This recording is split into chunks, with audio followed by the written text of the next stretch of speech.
Now, cybersecurity, I have heard this over the entire session today. It's been brought up in all of the panels. Thanks, Claire, for also touching on it and talking about, the importance. Your check is in the mail. But this is really one of the most important topics in our lives today. And it's not just because it's impacting us at work, but it's also something we have to deal with in our personal lives, right? It just seems like every day I get hit up on my cell phone by phishers and scammers. And, according to Cybersecurity Ventures, the estimated global cost of cybersecurity was $6.1 trillion last year, with an expectation that it's going to grow 15% year over year. Gartner expects that $172.5 billion will be spent on cybersecurity this year alone. And with such high demand for cybersecurity, there's not enough people to fill those roles. So a lot of companies are continuing to be underprotected. According to Sophos, 54% of companies say their IT departments are not sophisticated enough to handle advanced cyber attacks. So that means there's a lot of opportunity for managed service providers. And today I have three amazing experts from the cybersecurity industry. So I'm going to ask each of you to introduce yourselves. So Charles, can you kick us off? Introduce yourselves to the group. Hi, I'm Charles Preston. I'm CEO of uSecure. We're a human risk management vendor based out of Manchester in the UK. Thank you, Charles. Brian. Hi, I'm Brian Frabel. I'm the VP of Marketing at Vate. We're an AI email-based security vendor, and I've been in the channel space for more years than I wish to talk about. Well, welcome. Thanks for being here. And last but not least, Darren. Hi, Darren Swan here. I'm the VP of Sales and Channel Chief at Total. Total is a unified networking and security platform, single agent. Pretty cool. Thank you. All right, so we're going to start with the basics. I have actually been hearing a lot of debate about this subject. I was just recently at a CompTIA event. It was brought up there. I've seen articles written about this, and we're just going to nail this out. I'd love to understand from you guys, what's really a difference between an MSP versus an MSP? Because, even Tim said, there's MSPs that just say that they're MSPs, but they're not. So let's clarify MSP versus MSSP.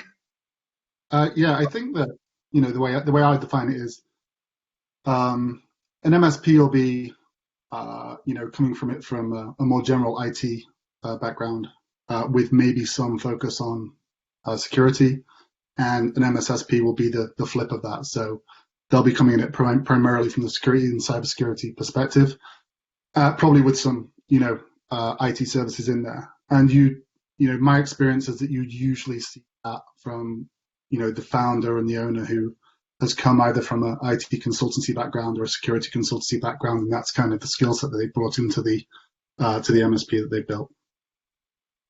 Brian and Darren, do you guys agree? Yeah, I think Charles is spot on, and I think Tim hit a good point.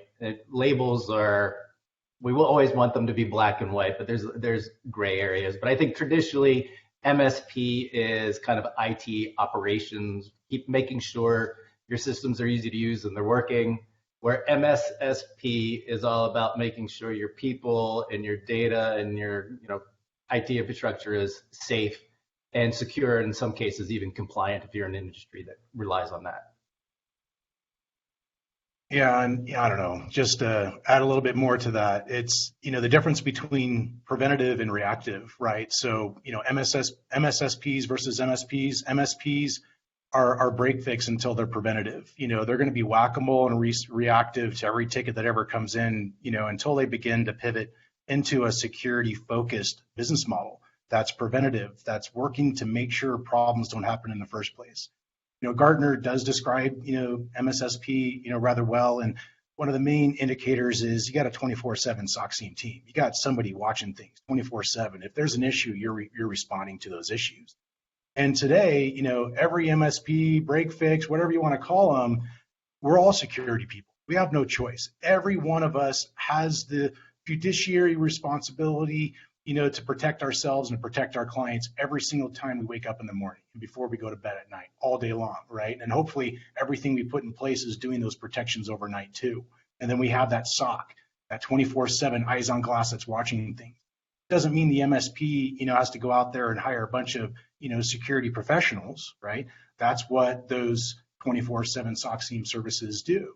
Those are the eyes on glass. That's kind of what's taken shape. And just to add one other little thing, MSSPs emerged because they filled a void in the market. MSPs couldn't adapt fast enough, right, into a security-focused, operating mode. But that's changed. The landscape's changed. Now it's approachable by everybody. Everybody can lean into the market and deliver a higher valued security service to protect their clients and, importantly, prevent bad things from happening. No one likes the whack-a-mole IT services world. It's not fun dealing with dumpster fires, but security is that mindset, that operating change to go preventative. I really love that, Darren, because and that kind of ties into the next question I was going to bring in. Cybersecurity is so huge, right? And there's all of these different stages to it. There's the proactive, the ongoing, but there's also the remediation, and there may be overlap between these MSPs and MSSPs, but to be really good at a specific stage or a specific type of security, you have to invest in that. You have to have processes, et cetera.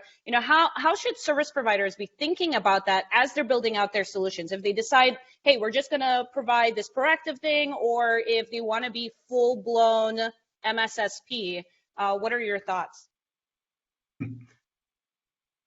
You have something, Charles? No, I was just going to say, yeah, from my experience, I'd say focus on what you're good at. So if you're coming at this from, maybe like a compliance background, or you're coming at this from a, pen testing, or you're coming at it from a monitoring background, build your solution out from that. And what you want to do is you want to be able to go into your clients and say, we can provide you with the kind of full spectrum of services. But the ones that you're not particularly good at, you should probably look to outsource and partner up with other MSSPs or other MSPs. So and the reason why I say you should do that is because, it's quite a delicate matter, security. So, if you try and, handle something with, unskilled gloves and, you can't swear in here, right? Go ahead. It's okay. The S hits the fan, right? Your customer will remember that, and likely you won't retain that client. Whereas if you focus on what you're good at, and the customer's going to get a good experience, and they start to see you as a valued service, as you start to build out your client base and revenue base, and start to build out the services on top of that, you can kind of plug in the other pieces, which you'll be leaning on other pieces with other partners with really high skill sets to do that for you. So that's the way I'd recommend it. It's just if they're building out their service portfolio, it's just to focus on what you're good at first, and then plug in with other partners to offer the full solution. Just to back up that point, I was reading a survey that was done by Datto, and 75% of MSPs say that they actually have a managed security offering. But 43% of those say it's due to partnership. So I love that you just called that out, that, hey, if you're not going to provide it all, you can create that stickiness with your client base by partnering with someone who is really good at those other components. Brian, were you going to say something too? Yeah, MJ, it's kind of amazing. In the beginning, you talked about how many bajillion, trillion dollars. We've still seen end clients not understand the need for security. I mean, believe it or not, there are businesses out there that still go, what I have is good enough. I've never had a breach, so why? It's not until you have one that you have the oh crap moment. So we've seen managed service providers also be successful with kind of building a tier and starting with baby steps, convincing your client. Maybe you start with something basic like network and email security, and then build a good, better, best model. And Charles talked about it. Show your value, and then slowly step them up. Yeah, I've sold in a previous life to USecure. I've sold a lot of security services, and what I learned from that experience is that customers get they start off with like no real appetite to do anything, but then when you do, and this is what Brian mentioned about I think it's a good, better, best model, is if you start them off with something small, they like it and they want more, right? So if you can offer them something to get them started, what you'll normally find is they'll go, hey, we absolutely love that. We love this. We love the assurance that's provided our business. What's next? Like, what's next after that? And suddenly, the budget starts to open up and you get to sell more into them. The worst thing you can do is go straight in and go, here's everything. You need it all. No option. Yeah, definitely. Go ahead, Darren. Yeah, and I think I think we just have to accept something. Everything everyone's doing is really proving to not be enough. We always have to do more. Nobody's an expert. We're all practitioners, right? At the end of the day. And that said, every client's going to have their own different risk profile, right? Every client, even inside of that client, different users are going to have different risk profiles. And to Brian's note on the good, better, best, yeah, there's in-office workers that are never going to leave the network. They're just going to go ahead and just be behind the firewall, nice, safe, and sound. And maybe there's just a few security components that operate on that piece. Then you got remote workers. They're out in the wild on their laptops, connecting on who knows what network with whatever lurking on it, right? We're all a target there. Then you got the executives and key critical infrastructure. You need a lot more armory and protection to protect these different asset components and the different user, use cases. But then you also have all the, compliance oriented stuff, right? I mean, just the simplest one now, I'm surprised in how many calls I get on with partners and their end user customers talking about FTC, GLBA, that puts every CPA firm, insurance organization, anybody that's, doing loans to like auto dealerships, they fall in scope for personal fines and jail time. The end user customer, they don't know about it. But it just comes down to us being those experts, something that Charlie said last time. We are the ones, we're not selling fear, we're selling, the reality. What's going on in the market? No one's safe. You got a bunch of SMSs today, MJ, right? Someone trying to get you. Well, off of that, I'll give you guys a little story. So I ended up getting an email from what it looked like my business partner, and it says like, hey MJ, I'm in a meeting right now, but I need like 10 gift cards. Can you go to the store? And me coming from, the IT world, and I've seen the different testing and like, all of the training around security. I open it up, I'm like, that's not my actual partner, right? But a lot of people don't know that, and it could be just as simple as that. And as a small business, I mean, that could cost me so much money that would just like go like that, and that makes a difference, right? So I think there's the education piece, but I love what all of you guys touched on, is really thinking about your customer base and what do they need given like what are they dealing with, right? And what are the compliancy issues and so forth. So I'd love you guys to talk about, if an MSP is considering just adding something for their existing customers, how should they set up their basic offerings? What should that look like? And if based off of industry, how would that impact those requirements as well? Yeah, so I think there's one offering that all MSSPs, anyone looking to offer security solutions should, and that is some form of vehicle to start an engagement off with a client to do a form of gap analysis, or just a look at their, almost like holistic look at their business and say, before we even start recommending what we think you should have, we'll take the view that we don't know, and we'll come in and we'll sit down with you and we'll go through each and every part of this framework, and we will give you an inexpensive assessment that that gives you some form of maybe RAG status that says, these are your gaps, these are your biggest areas of concern, these are how we would tackle that, and this is a rough, I guess, ballpark as to how much we think it's going to cost you to get into good shape. And for most businesses, getting into good shape is a relatively kind of inexpensive practice. I mean, you can go like you can walk into like an organization which has nearly nothing, or very basic, processes and solutions in place. And, with some very like remedial steps, you can take them from like, a 2 to a 7 without spending much money. And then, but to go to like a 7 to an 8, that's when you're starting to talk about more cost. But for sure, I think the biggest mistake a lot of vendors make, and vendors make the mistake because they're all trying to sell their own solution. And MSPs and MSSPs make the mistake because they're only trying to sell the solutions that they sell. Whereas what you really should do is take that first step of saying, we don't understand you as a customer. That's the first thing that we should do, and we'll tell you where we can help. Yeah, I'm going to line up with Charles there, right? There's always a client driver, some shape, form, or fashion, right? And if they don't have one, then you can find one, right? Whether it's CISV8 or whether it's NIST or cyber risk insurance policy renewal as a driver, or maybe it's HIPAA or FINRA or whatever it is.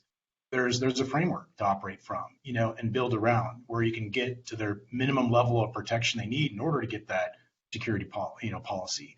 But then I also think it starts as, what makes you comfortable, right? With the level of risk you're about to assume with your client. How many tickets, how many problems, how many dumpster fires, how many issues, do you want? And I think that starts as practitioners here at home.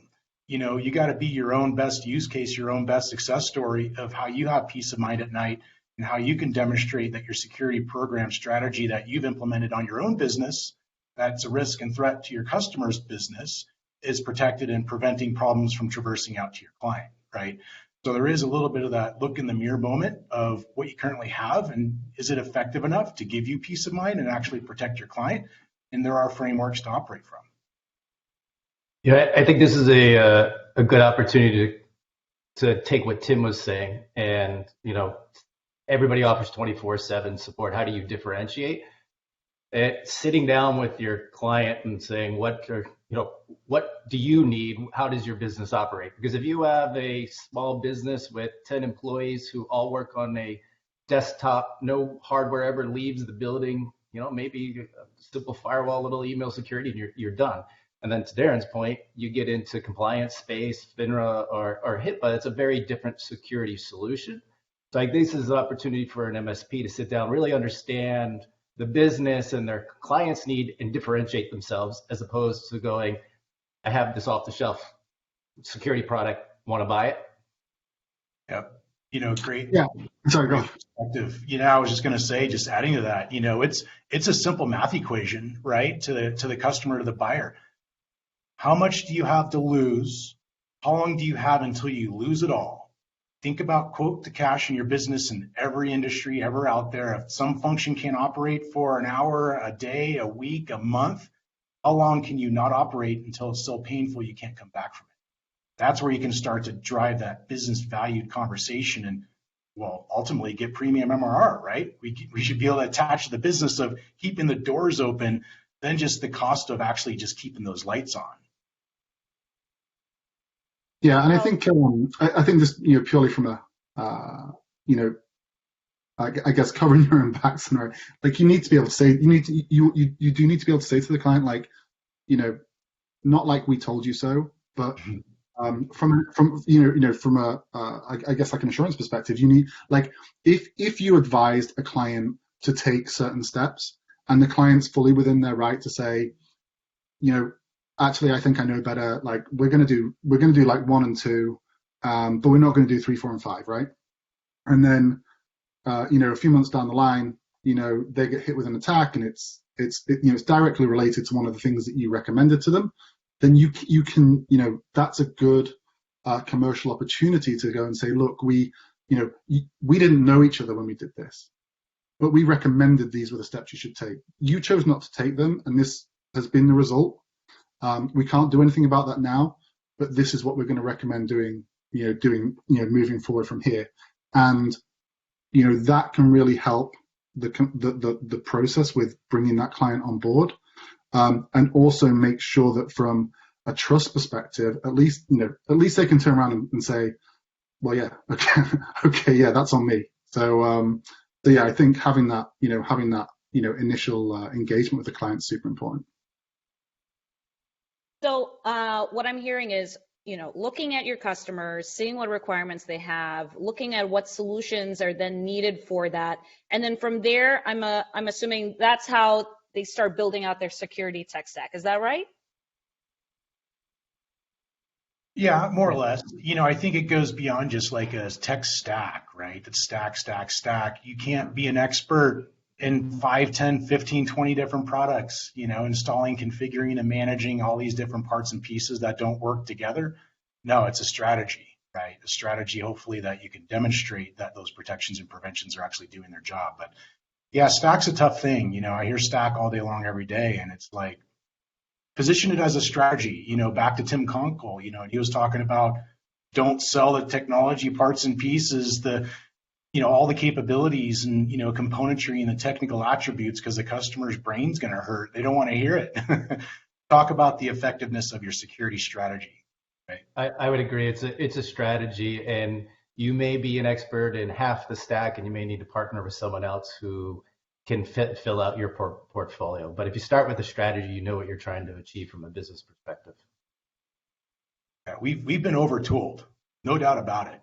I mean, in the last decade plus, it's how many agents can operate on that end user customer's little endpoint with 8 gigs of RAM, right? It's like they're gonna have to beef it up just to handle all the MSP tools.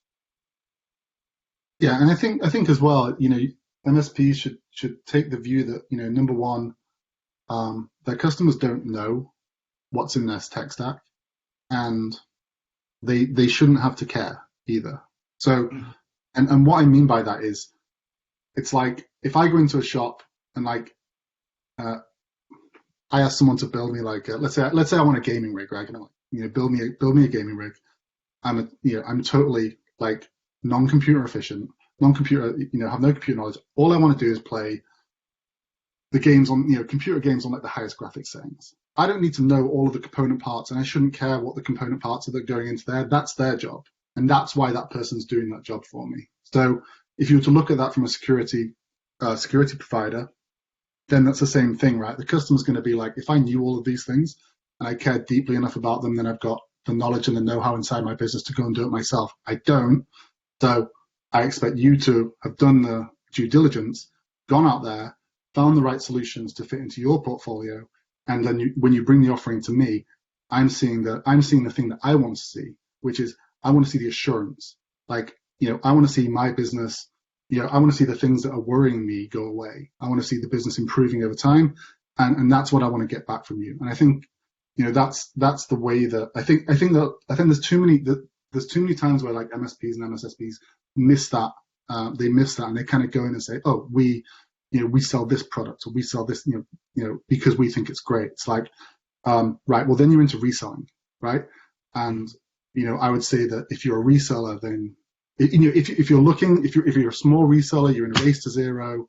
Coming back to the point about that was being made before about where you buy your products from, and you're just going to go on price, right? The idea is the customer shouldn't see the price, they see the service, and that's why it's managed service providing, not reselling. Right on, Charles. Yeah. And that's how you guys get to $250 to $350 per user per month, right? It's the business value, right? It's not the technical parts and pieces, and it's the, attaching to those business doors staying open for business, not just the IT lights on. They can quantify and calculate what it means to not operate. I love it, guys. And to the point about, there's so many solutions out there. I remember going to Channel Partners back in November, and I was just in a room, and it was all cybersecurity solutions. And I'm like, I think I'm the only one who doesn't do cybersecurity in this room. And it can be overwhelming, right? And then you're thinking, well, I need this, I need that, and any recommendations for MSPs who are trying to vet potential vendors? What should they be looking out for when they're talking to those vendors? Yeah, I think it comes down to I'd say I just recommend price, feature set, and integrity. they're the three things that you should go into when you're looking at the vendors you partner with. So price is going to be super important, right? Because that, it gives you the opportunity to build an offering that's commercially appealing, and also gives you the opportunity to build an offering that's the most margin rich for you as an MSP. But also that, when you're looking out there at all the solutions, remember what the point from before is that your customer won't care what those solutions are. So you look at the feature set that those solutions offer, and I think most vendors, if you look to them, you'd say the core features that you're looking for to put into your stack are probably just like, the top 20% of the features that you're going to get with that solution. So you can probably scale down the cost by looking at the market and going with either a smaller vendor or like a lesser known vendor, for example. And as long as that fits in with what you're trying to offer to your clients, that's great. Obviously, there's some areas where you're not going to get away with that. Like, you're obviously going to have to, from an IT perspective, offer, O365, or you're going to have to offer G Suite. Your client's probably not going to accept anything outside of those two things, but I think a lot of the components that go into your stack will be invisible to the client anyway. And as long as they're providing the right feature set and at the right price point, that's great. And then the final point would be integrity. And I just think this is probably the most important one of the three, because as an MSP, you're going to get into a long-term relationship with that vendor to provide a super important part to your stack, right? And what you don't want to have is anyone providing services to you that you don't think's either in it for the long haul, in it for the right reasons, are going to stay in that market. Because if they pull out of that market, or they don't provide you with the right level of support, or they keep hiking their prices up, they're conversations that you're going to end up having to take back to your client, and your client's not going to say like, "Oh, I get it. I understand." Theory, you are not on this call. Your client isn't going to understand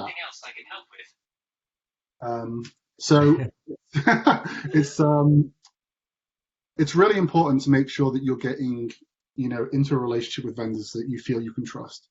And I think that fairness is probably the right point there, because that any vendor that you work with, they will have it's like they will have their own objectives ahead of yours, of course, but are they looking into the market with fair eyes, and do they understand the MSP's position, and do they understand that the MSP has lots of customers that they also have to provide to? So I think those three things. If you're looking at what to build out your stack, I'd say price to make sure that you're getting you're getting good value, feature set to make sure it's hitting the right points in what you're trying to offer, and the integrity of the vendors and the service providers that you work with is super important. I think as an MSP, you need to know what you need as well. So if you're a small MSP, you have one or two techs, buying a product or reselling a product that requires 50% of your tech's time is probably not going to work for you. You probably want to prioritize something that is easy to implement and easy to maintain. And your client base is going to matter too. If you mostly service small businesses, you probably have a different set of criteria than if you have some large enterprises with complex infrastructure. You're going to need different types of tools. And then finally, I think every MSP also wants to know, am I going to get the support and the training so I can do this correctly, I can implement this correctly, and I can make money off of it? Well, I'm just going to come back to the strategy piece. When you kind of look at your overarching security strategy and the solution sets and the capabilities that comprise that, whatever outcome you're trying to align with, whether it's compliance or just an overall new kind of service delivery, it's what Charles was talking about, also what Brian was talking about. But there's also the interoperability, right? You don't want disparate technology parts and pieces not cooperating and working together, right? That's I've seen partners that have a variety of agents that are all fighting each other during onboarding, right? And they have to whitelist them. They have to do all this voodoo and magic. You want this unified, product set that's working together, solution set that's working together, because that's where you get, greater efficiencies and agilities when, systems and solutions are actually communicating and working to actually identify and prevent and stop problems. And then the last bit is that, what Charles brought up was the trust factor. Hey, you gotta feel confident and comfortable that these, teams and resources are responsive and have your back 24/7, 365, right? This is, a longer term, relationship. It's a partnership. It's not the vendor supplier relationship. I mean, it can't be that way anymore. It has to be a true partnership between you and whoever's providing the different technology capabilities that you're subscribing to or licensing. You want to hang out with those people at the end of the day, right? You want to make sure you can, want to go speak with them and work with them because they're supposed to have you covered, protect your clients with you, implement with you, deploy with you, all those great things. Thanks, Darren.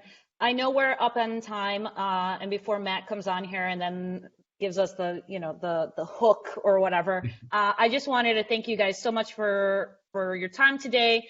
I had several more questions, but we just ran out, and I know this is a really meaty subject. But yes, thank you for such a great conversation. And Matt, back to you and Kevin.